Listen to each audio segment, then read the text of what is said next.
Hi friends, welcome to அம்மன் ஷாப்பின் வாங்க பழகலாம். இன்றைக்கி நம்ம வீடியோவில் ஒரு கார்டன் வீடியோ பார்க்கலாங்க. ஒரு பிளான்ட் பற்றி டீட்டெயில்ஸ் பார்க்கலாம். இந்த பிளான்ட் பார்த்திங்கன்னா இது பேர் வந்து போனிடெயில் பிளான்ட். அது பாம் ட்ரீயோட வெரைட்டி இது பேர் வந்து பார்த்திங்கன்னா எலிஃபெண்ட் ஃபுட்னு கூட சொல்லுவாங்க. பிகாஸ் இந்த பேஸ் பார்த்திங்கன்னா எலிஃபெண்ட்டோட கால் மாதிரியே இருக்குங்க. அது இடத்த பொறுத்து வந்து அதோட ஸ்ப்ரெட் வந்து அதிகமாக இருக்கும். அதனால இது வந்து எலிஃபெண்ட் ஃபுட் பாம் சொல்லுவாங்க. அதை மேலே லீவ்ஸ் பார்த்திங்கன்னா ஒரு பொனிடைல் ஹேர் ஸ்டைல் மாதிரி இருக்கும். அதனால் அதுக்கு வந்து பொனிடைல் பிளான்ட்டுன்னு சொல்லுவாங்க. இது நல்ல ஒரு வியூ கொடுக்குங்க. ஒரு டிஃப்ரெண்ட்டான பிளான்ட் இது. நீங்கள் பார்த்திங்கனாவே தெரியும், நார்மல் பிளான்ட் மாதிரி இல்லாமல் ஒரு டிஃப்ரெண்ட் வெரைட்டியாக இருக்கும். இந்த பிளான்ட் வந்து ஈஸி மெயின்டெனன்ஸுங்க. இது கிட்டத்தட்ட நான் வாங்கி பார்த்திங்கன்னா 8 இயர்ஸ் முடிஞ்சுது. ஒரு சின்ன செடியாக ஒரு 75 ருபீஸ்க்கு வாங்கிட்டு வந்தேன். இது 2வது பாட்டு மாற்றிருக்கேன். இது பார்த்து பேஸ் பார்த்திங்கன்னா தெரியும் அந்தளவுக்கு இந்த வருஷம் எந்த அளவுக்கு இம்ப்ரூவ் ஆகிட்டுருக்குன்னு. இது ஆக்சுவலாக பார்த்திங்கன்னா ஃபேமிலி ஆஃப் ஆஸ்பென்ஜினான்னு சொல்லுவாங்க. ஈஸ்டர்ன் மெக்சிகோவில் இந்த பிளான்ட் வந்து ரொம்ப ஃபேமஸான பிளான்ட். அங்கே ரெஜிஸ்டர்டு ஆர்னமெண்டல் பிளான்ட்டாக வந்து 350 இயர்ஸ்க்கு முன்னாடி இது ரெஜிஸ்டர் பண்ணியிருக்காங்க. யூரோப் கண்ட்ரீஸில் வந்து இந்த பிளான்ட் வந்து ரொம்ப ஃபேமஸ்ங்க. ஸோ இந்த பிளான்ட்டை வந்து நான் ரீபாட் பண்ண போகிறேன். பிகாஸ் இந்த பாட் வந்து கொஞ்சம் உடஞ்ச மாதிரி இருக்குது. அதோட பேஸு வந்து எக்ஸ்டெண்ட் ஆக முடியல, அதனால ரூட்ஸ் எல்லாம். ஸோ அதனால் இந்த பிளான்ட்டை வந்து ரீபாட் பண்ணுறேன். இப்போ நாங்கள் புது வீடு கட்டி வந்தனால இது ஒரு எலிவேஷனுக்கு நல்ல இந்த வியூ அந்த பிளான்ட் வச்சா நல்லா இருக்குங்கிறதுக்காக அதை நான் மாற்றுறேன் இப்போது. இப்போ இந்த பாட் பார்த்திங்கன்னா பிளாஸ்டிக் தான், வெயிலையும் நல்லா வைக்கலாங்க. இது 200 ருபீஸ்க்கு வாங்கினது இந்த பாட்டு. நல்ல திக்காக இருக்குது. நீங்கள் இன்டோர்லேயும் வச்சுக்கலாம், அவுட்டோர்லேயும் வச்சுக்கலாம். ISO ஸ்டாண்டர்ட் பிளாஸ்டிக் பாட்ஸ் தான் அது. ஸோ அதில் வந்து நடுவில் ஒரு ஹோல் போட்டுக்கோங்க. ஹோல் போட்டு தேங்காய் மஞ்சி இருந்தால் அதை வச்சுருங்க. பிகாஸ் டைரெக்டாக ஹோல்ஸில் வாட்டர் போகாமல் இருக்கிறதுக்கு இந்த தேங்காய் மஞ்சி கொஞ்சம் வச்சுருங்க.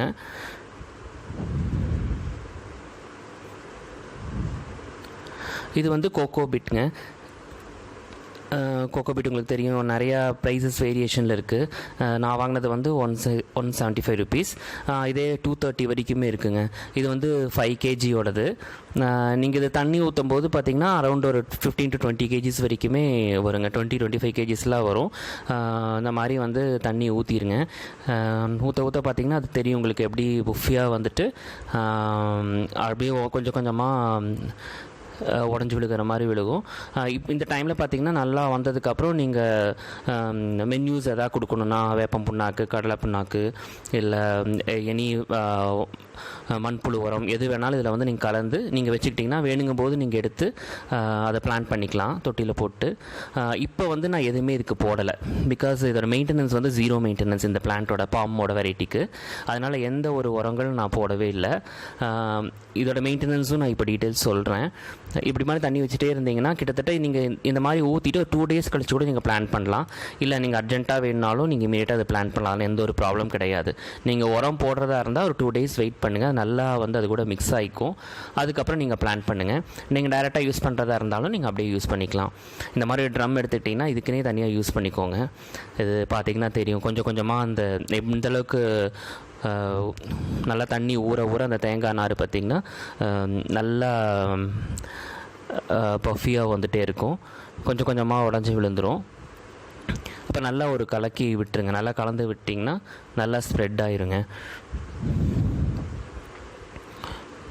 நீங்கள் பார்த்தீங்கன்னா அந்த வீடியோவில் தெரியும். கிட்டத்தட்ட நான் ஒரு 30 இயர்ஸாக நான் கார்டன் மெயின்டைன் பண்ணிகிட்ருக்கேன். ஒரு டிஃப்ரெண்ட்டாக ஒரு வீடியோ போடலாங்கிறக்காக தான் போட்டேங்க. இந்த பிளான்ட் பற்றி சொல்லணுன்னா, இந்த பிளான்ட் பார்த்திங்கன்னா வருஷத்துக்கே பார்த்திங்கன்னா 12 inches வரைக்கும் தான் அது வரக்கூடியது. 12 inches வரைக்கும் இது க்ரோத் இருக்கும். கிட்டத்தட்ட பார்த்திங்கன்னா 10 to 12 அடி உயரம் வரைக்கும் இந்த பிளான்ட் வரும். நீங்கள் வைக்கிற இடத்த பொறுத்து இருக்குது. இதே நீங்கள் லேண்ட்ஸ்கேப் போட்டிருந்தீங்கன்னா நடுவில் வச்சிங்கன்னா ஒரு நல்ல வியூ கிடைக்கும். இது பேஸ் வந்து நல்லா பெருசாகிட்டே வருங்க. இதில் ஃப்ளார்ஸ்லாம் வருமாங்கிறது எனக்கு தெரியல. பட் ஒன்லி இது சக்குலண்ட் வெரைட்டி மாதிரியும் சொல்லிக்கலாம். ஒரு பாம் ட்ரீ வெரைட்டி ஒன்றுமா அந்த மாதிரியும் நம்ம இதை வச்சுக்கலாம். இது நல்ல டிஃப்ரெண்ட் லுக் நல்லா கிடைக்கும் உங்களுக்கு. இதில் மெயின்டெனன்ஸ் பார்த்திங்கன்னா நீங்கள் தண்ணி வந்து வாரத்துக்கு ஒரு தடவையோ 10 daysக்கு ஒரு நாள் ஊற்றினா கூட போதுமானது. இவன் தான் நான் மந்த்லி பார்த்தீங்கன்னா 3 times தான் இதுக்கு தண்ணியை ஊற்றுவேன். இது வந்து கொஞ்சம் ட்ரையாக இருந்தால் தான் நல்லாயிருக்கும். ரொம்ப தண்ணி இருந்தால் வேர் அழுகிருங்க. அப்புறம் பார்த்திங்கன்னா இதுக்கு உரங்கள் வந்து நீங்கள் இயர்லி ட்வைஸ் கொடுத்தா போதும். எனி மென்யூஸ் நீங்கள் ஈவன் டீ தூள் கூட அதுக்கு போடலாம். அந்த மாதிரி அதுக்காக இந்த வெங்காயம் அதெல்லாம் போட வேண்டாங்க. டீ தூள் போடலாம், இல்லை மண்புழு உரங்கள் இந்த மாதிரி நார்மலாக என்ன கிடைக்குமோ அந்த உரத்தை வந்து இயர்லி ட்வைஸ் லைட்டாக மண் எடுத்து விட்டுட்டு உள்ளே போட்டு அப்புறம் மூடிடுங்க. இது கட் பண்ணி விட வேண்டியதெல்லாம் இல்லை, ஆட்டோமேட்டிக்காக அது இதே அங்கே பேஸில் தான் வளரும். சைடில் சம்டைம்ஸ் கிளைகள் வரும். ஒரு நல்ல வியூ கொடுக்குங்க இந்த பிளான்ட். எந்த இடத்துல வச்சிங்கனாலும் இந்த பிளான்ட்னால அந்த இடம் வந்து இன்னும் நல்ல ஒரு ஆம்பியன்ஸ் கொடுக்குங்க. அதனால் இந்த பிளான்ட் ட்ரை பண்ணி பாருங்கள். இப்போ இந்த பிளான்ட்டை வந்து நான் தொட்டியை லைட்டாக இடிச்சுட்டு இந்த பிளான்ட்டை எங்கள் வீட்டில் இவர் ரொம்ப நாளாக கார்டன் ஒர்க் பண்ணுறாரு. சம்டைம்ஸ் நான் வீடியோ எடுக்கிறதுனால என்னால் பண்ண முடியாதுன்னா அவர் பண்ணிகிட்ருக்காரு. இப்போ அந்த பிளான்ட் எடுக்கிறாங்க. நல்ல வேர் கீழே போயிடுச்சுங்க. இது செகண்ட் டைம், இந்த தேர்ட் டைம் இப்போ இந்த பாட்டை மாற்றுறேன் நான். அதான் நம்ம எந்த பேஸில் வைக்கிறீங்களோ அதுக்கேற்ற மாதிரி. ஈவன் நீங்கள் இது பான்சாய் மாதிரி கூட வளர்க்கலாம். அரை அடி 4 அடி தொட்டி கூட வாங்கி அதில் வச்சிங்கனாலும் இது நல்லா தான் இருக்கும். வேர் வந்து கம்மியாக தான் பிடிக்கும். உள்ள வேர் பார்த்திங்கன்னா உங்களுக்கு அப்படியே அழுகி போயிடும். மேல் வேர் மட்டும் நல்லாயிருக்கும். இப்போ எடுத்து காட்டும் போது உங்களுக்கு தெரியும். இது வந்து ட்ரையாக தான் இருக்கும் இந்த பிளான்ட். ஆக்சுவலாகவே எடுக்கிறது கொஞ்சம் கஷ்டமாக தான் இருக்கும். நீங்கள் எடுத்துகிட்டு என்ன பண்ணிங்கன்னா அந்த வேரை வந்து சுற்றியும் கட் பண்ணி விட்டுருங்க. மெயின் ரூட் மட்டும் விட்டுருங்க. சைடில் இருக்க ரூட்ஸ் எல்லாம் பார்த்திங்கன்னா நீங்கள் லைட்டாக ட்ரிம் பண்ணிங்கன்னா போதுமானது. அந்த எந்த தொட்டியில் வைக்கிறீங்களோ அதுக்கேற்ற மாதிரி வேரை வந்து கொஞ்சம் வெட்டி விட்டு வச்சுருங்க. அப்புறம் ஆட்டோமேட்டிக்காக அது நல்லா வளர ஆரம்பிச்சிடும். இப்போ அந்த தொட்டியில் நான் தேங்காய் மஞ்சி போட்டிருந்தேன். அதுக்கு மேலே பார்த்திங்கன்னா இது ஆற்று மணலுங்க. நாங்கள் வீடு கட்டும்போது இந்த மணல் கொஞ்சம் வாங்கியிருந்தோம்.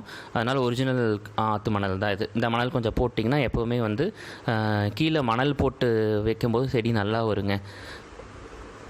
மணல் வந்து நீங்கள் எப்படி போடுறீங்கன்னா ஒரு ரேஷியோ வந்து மணல் போட்டுக்கோங்க. இப்போது 4 மடங்கில் 1 மடங்கு மணல், 1 மடங்கு செம்மண், 3 மடங்கு கோகோபீட் அந்த மாதிரி போட்டுக்கோங்க. அப்புறம் 1 மடங்கு வந்து நீங்கள் ஒரு 1/2 கப் 1 கப் அளவுக்கு நீங்கள் உரங்கள் போடுறனாலும் போட்டு வச்சுக்கலாம். இப்போ வந்து நான் 0 மெயின்டெனன்ஸ்னால எதுவுமே நான் போடலை. 6 மந்த் ஒன்ஸ் தான் நான் மென்யூஸ் கொடுப்பேங்க. இப்போ பார்த்திங்கன்னா மணல் போட்டு இப்போ செம்மண் போடுறாங்க. நாங்கள் இருக்கிற ஏரியா பார்த்திங்கன்னா அக்ரிகல்ச்சர் லேண்ட் தான் இந்த பக்கம் எல்லாமே. அதனால் இங்கே மண் வந்து நல்ல செம்மண், எது வச்சாலுமே நல்லா வரும். அதனால் இப்போது செம்மண் போட்டிருக்காரு. இப்போ பாருங்களா கோகோபிட் பார்த்திங்கன்னா நல்லா உங்களுக்கு கலந்து நல்லா ஊறி நல்லா வந்துருச்சு. கிட்டத்தட்ட ஒரு 15-20 kgs வெட்டி இருக்கும். இன்னுமே நல்லா ஊறினா இன்னும் நிறையா கிடைக்கும். இப்போ அர்ஜென்ட்னால நான் அது கொஞ்சம் ஊறினதுக்கப்புறம் எடுத்து அதில் பாட்டிங் மிக்ஸில் போட போகிறேன். நல்லா கிளறி விட்டுக்கோங்க. சம்டைம்ஸ் அந்த தேங்காய் நார் பார்த்திங்கன்னா கெட்டியாக இருக்கும். அதனால் ஒரு 5 நிமிஷம் நல்லா கிளறி விட்டுட்டிங்கன்னா ஒரே மாதிரி ஸ்ப்ரெட் ஆகிரும். இந்த டைமில் நீங்கள் உரங்கள் போடுறனாலும் போட்டு ஸ்ப்ரெட் பண்ணி வச்சுட்டு 2 days கழித்து பிளான்டிங் பண்ணலாம். நான் சொன்ன மாதிரி சப்போஸ் இல்லைன்னா நீங்கள் இப்படியே யூஸ் பண்ணுற பிளான்ட்டுக்கு நீங்கள் டைரெக்டாகவே யூஸ் பண்ணலாம். எதுக்கு கோகோபீட் யூஸ் பண்ணுறோன்னா வெயிட் வந்து கம்மியாக இருக்கும். மாடி தோட்டத்துக்கு எஸ்பெஷலி பார்த்திங்கன்னா வெயிட் வந்து ரொம்ப வைக்க முடியாது. நீங்கள் ஸ்டாண்டில் வச்சாலும் சரி, இல்லை கடப்பாக்கல் போட்டு கட்டி வச்சாலும் சரி, வெயிட் வந்து நம்ம டெரஸ்க்கு வந்து ரொம்ப ஏற்ற வேண்டியதில்லை. ஸோ அதனால் டெரஸ்க்கும் எந்த ப்ராப்ளம் வராது. அதனால் கோகோபீட் வந்து ஜென்ரலாகவே எல்லாமே டெரஸ் கார்டனுக்கு அதை யூஸ் பண்ணுறாங்க. ஈவன் தான் நம்ம நார்மலாக வைக்கிறது கூட இப்போ கோகோபீட் தான் யூஸ் பண்ணுறாங்க, கீழே வைக்கிறது கூட. இப்போ பார்த்திங்கன்னா இந்த பிளான்ட் அதுலேருந்து எடுத்தாச்சுங்க. பாம் வந்து எடுத்தாச்சு. பார்த்திங்கன்னா மண்ணெல்லாம் நல்லா தட்டிட்டு இருக்கார் அவர். உள்ளே இருக்கிற மண் கீழே பார்த்திங்கன்னா உள்ளே இருக்கிற வேர்லாம் வந்து ட்ரையாக தான் அப்படியே உடஞ்சி தான் விழுகுது. அப்போ அந்த புது வேர் வரும்போது இந்த பழைய வேர் ஆட்டோமேட்டிக்காக வந்து காஞ்சிருது. ஸோ அதெல்லாம் நம்ம கொஞ்சம் கட் பண்ணி எடுத்து தான் வைக்கணும். இந்த பாட் வந்து பார்த்திங்கன்னா 3/4 அடி தான் இருக்குது.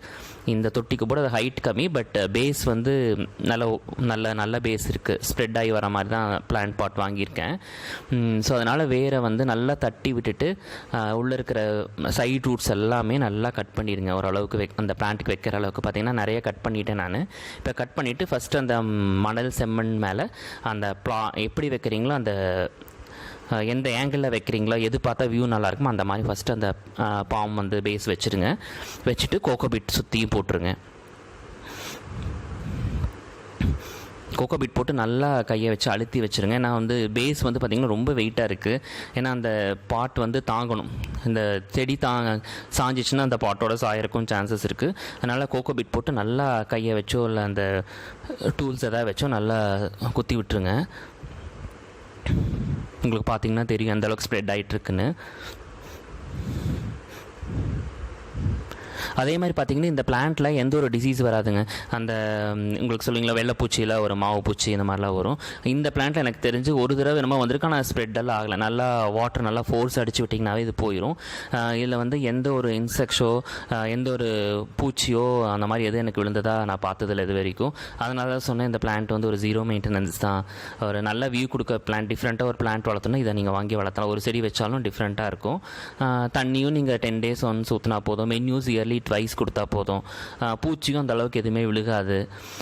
ஸோ நீங்கள் ஃபஸ்ட் ட்ரை பண்ணுறவங்க இது மாதிரி கூட வாங்கி ஒன்ஸ் ட்ரை பண்ணி பார்த்துட்டு அதுக்கப்புறம் நீங்கள் மற்ற பிளான்ட்டெல்லாம் நீங்கள் பண்ணலாம். இப்போ பார்த்தீங்கன்னா அந்த பிளான்ட்டில் பார்த்தீங்கன்னா பெபிள் ஸ்டோன்ஸ் வச்சுருக்கேன் நான். பெபிள் ஸ்டோன் வச்சதுக்கப்புறம் பார்த்தீங்கன்னா எந்த அளவுக்கு முதல்ல இருந்த பாட்டிங்க்கும் இதுக்கும் உங்களுக்கு டிஃப்ரென்ஸ் தெரியும். இப்போ பார்த்தீங்கன்னா இந்த செடினால தான் வீடே நல்லா இருக்கிற மாதிரி இருக்குது. ஸோ அதனால தான் ஒரு நல்ல ஆம்பியன்ஸ் கொடுக்குற பிளான்ட்டுன்னு நான் சொல்லியிருந்தேன். நீங்கள் ஆஃபீஸ் அட்மாஸ்ஃபியர்லையோ இல்லை வீட்டில் எந்த இடத்துல நீங்கள் வச்சாலும் அந்த பிளான்ட்டுக்கான அழகு தனியாகவே தெரியும். ஸோ ஃபர்தர் வீடியோவில் நான் வந்து ஒவ்வொரு பிளான்ட்டுக்கான இன்ட்ரோ கொடுத்துட்டு அதுக்கப்புறம் நான் பிளான்ஸ் பற்றி உங்களுக்கு சொல்கிறேங்க.